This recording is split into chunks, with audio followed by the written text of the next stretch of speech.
Bismillahirrahmanirrahim. Assalamualaikum warahmatullahi wabarakatuh. Waalaikumsalam warahmatullahi wabarakatuh. Bu ya, pengen tanya tentang masalah kewalian Bu ya. Ada dua kisah Bu ya yang pernah kami dengar tentang masalah kewalian. Pengen bertanya apa benar kalau seperti itu.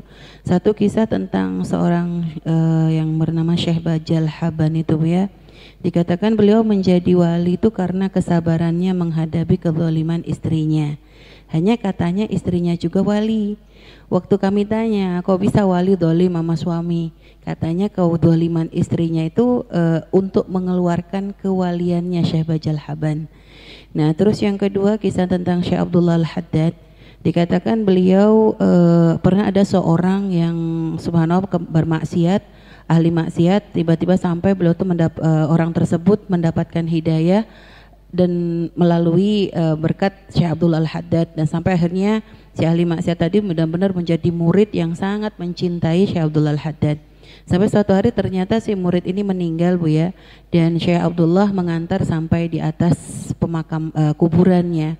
Dan ketika sudah ditutup kuburan itu, wajahnya Syekh Abdullah tuh tegang. Akhirnya murid yang di sebelahnya bertanya, ya Syekh, kenapa wajahmu begitu? Ya Habib, kenapa wajahmu begitu?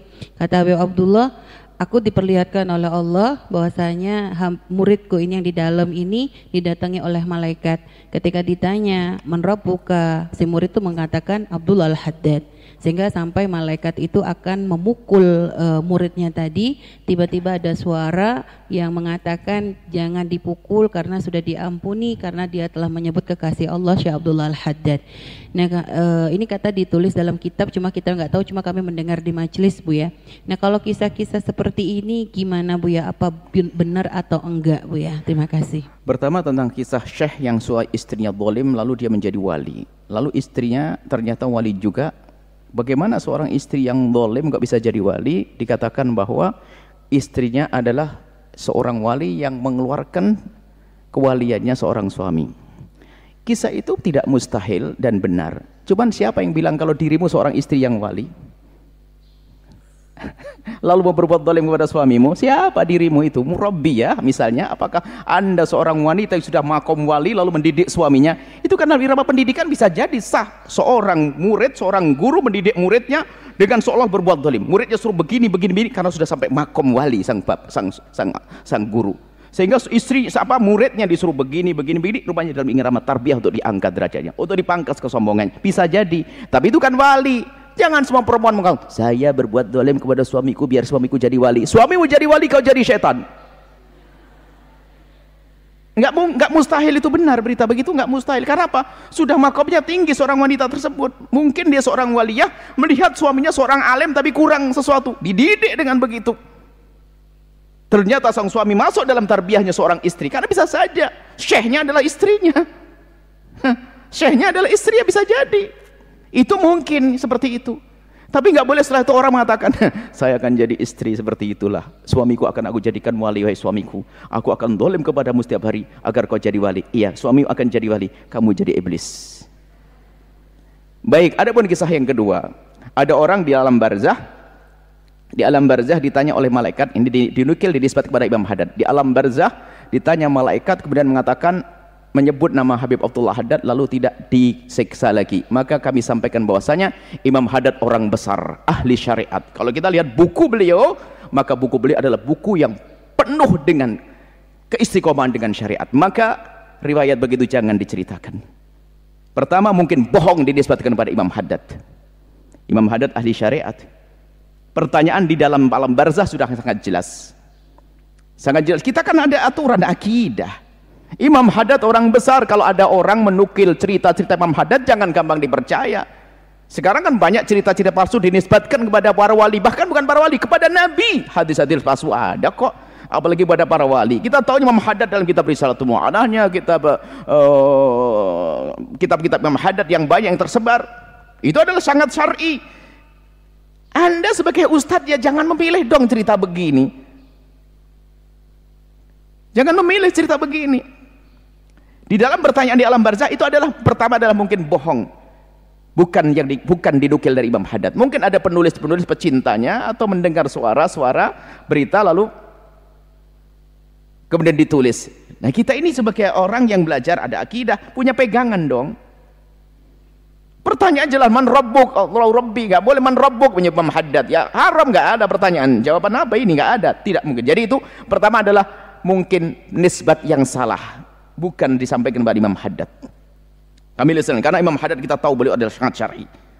Bahkan waktu beliau menulis buku-bukunya sangat syar'i. Bahkan beliau mewanti-wanti agar kita tidak membaca buku-buku yang aneh-aneh. Seperti karangannya Syekh Abdul Qarib Al-Jiliyah, dilarang oleh Imam Haddad. Beliau sangat syar'i. Maka berita semacam itu adalah bohong. Tidak, jangan dinisbat kepada orang besar seperti Imam Haddad. Tapi kan ditulis dalam sejarah Imam. Yang menulis sejarah itu siapa? Yang menulis sejarah itu ngambil dari siapa? Apakah Imam Haddad menulis sendiri dalam tulisannya? Selagi sesuatu tidak ditulis sendiri, kemudian sudah. Jadi begini, jika ada sebuah buku yang dinisbatkan kepada seorang yang sudah masyhur dengan ilmu dan waroknya, kemudian ada sesuatu yang melanggar, jangan menisbatkan kesalahan kepada pengarang tersebut. Kan kita punya aturan tentang kebatilan, tentang aturan tentang akidah. Pertama adalah mungkin yang menasakh orang yang lain salah, atau ada disusupkan. Selesai. Jadi jangan sampai menukil yang demikian ini. Jadi sudah jelas pertanyaan dalam di alam barzah itu seperti apa. Karena hadis Nabi SAW berubah nanti. Termasuk yang disebutkan kepada ahli nahwu Imam Sibawayh. Kita kan punya aturan pemahaman dalam akidah ini. Ini ada aturan akidah. Jadi itu adalah tidak perlu dihadirkan Imam Haddad orang besar. Jangan sampai nanti muncul prasangka buruk dengan Imam Haddad. Itu mungkin adalah berita bohong, tidak dibenarkan dinisbat kepada Imam Haddad, karena nggak mungkin Imam Haddad ahli syariah, ngerti, nggak mungkin. Mungkin penulis-penulisnya, mungkin penyambung lidahnya, kan ada tambahan-tambahan kadang-kadang, atau cinta berlebihan lalu membuat cerita palsu. Nabi saja ada yang mendustakan atas nama Nabi. Imam Abdul Wahab Sya'rani bukunya ada yang dipalsukan. Bahkan banyak rusaknya matbu' bil adba'. Matbu' seorang wali, orang besar kadang rusak gara-gara pengikut yang berlebihan. Membuat cerita-cerita palsu yang tidak pernah terjadi, termasuk bab karamah, aneh-aneh. Kalau kita ingin menukil keramatnya para wali itu, seperti keramat Imam Haddad itu jangan yang aneh-aneh. Imam Haddad nulis buku ngamalkan ibu, sholatnya itu loh karamahnya. Berapa Imam Haddad sholatnya setiap malam? Ibadahnya itu loh karamah-karamahnya. Sekarang kita keramah senang mencerita keramatnya para wali bisa terbang di awang-awang. Sekarang banyak orang terbang pakai pesawat. Kita perlu karamah-karamah yang yang bisa ditiru. Ada ibrah, ada pelajaran. Apalagi ada kemungkinan dusta, maka jangan sampai dinisbatkan kepada orang-orang besar seperti Imam Haddad rahimahullah ta'ala. Khususnya Anda para ustadz, pilah dan pilih apa yang harus Anda sampaikan. Jangan sampai ini orang awam saja istishkal kok ustadznya nggak merasa istishkal.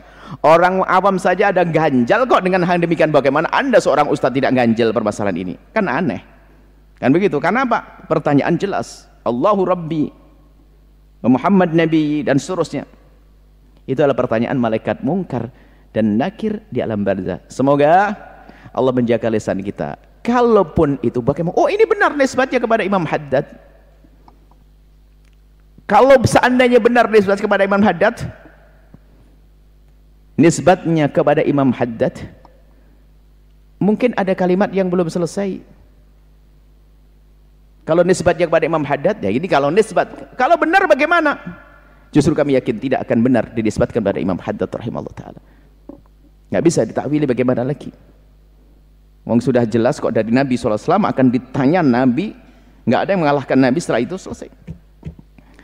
Makanya di kalangan ahli tasawuf kami ingatkan, sampaikan, jangan gampang menukil berita-berita tentang orang-orang soleh, kecuali kita harus pilah dan pilih. Ada berita yang disusupkan bertentangan dengan akidah, itu ujung-ujungnya mencoreng orang besar tersebut. Jangan sampai Imam Haddad menjadi ternoda. Jangan sampai orang menjadi prasangka buruk pada orang-orang besar gara-gara kita salah memilah dan memilih berita tentang orang-orang besar. Imam Haddad orang hebat, buta beliau, umur 5 tahun tertutup mata beliau, tapi Allah ganti dengan mata hati. Beliau adalah kena penyakit cacar, kemudian tidak bisa melihat, tapi ternyata diganti oleh Allah dengan melihat batinnya. Orang besar Imam Haddad. Dibaca zikirnya sampai hari ini. Kitabnya dibaca di Satul Mu'awanah dan yang lainnya. Nasaidiniyah, Masya Allah kitabnya. Hikam beliau. Ajib kita baca kitab Imam Haddad, dibaca enak. Adab sulukil muridnya, pendidikan yang sesungguhnya. Bahkan dia dalam adab suluk murid nggak mungkin kayak gini-gini. Bahkan itu adalah ilmu-ilmu tasawuf yang sesungguhnya.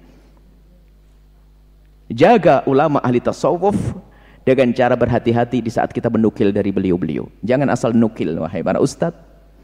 Pilih dan pilah beliau orang-orang besar, jangan beliau rusak gara-gara salah kita dalam menukil. Wallahu a'lam bishawab.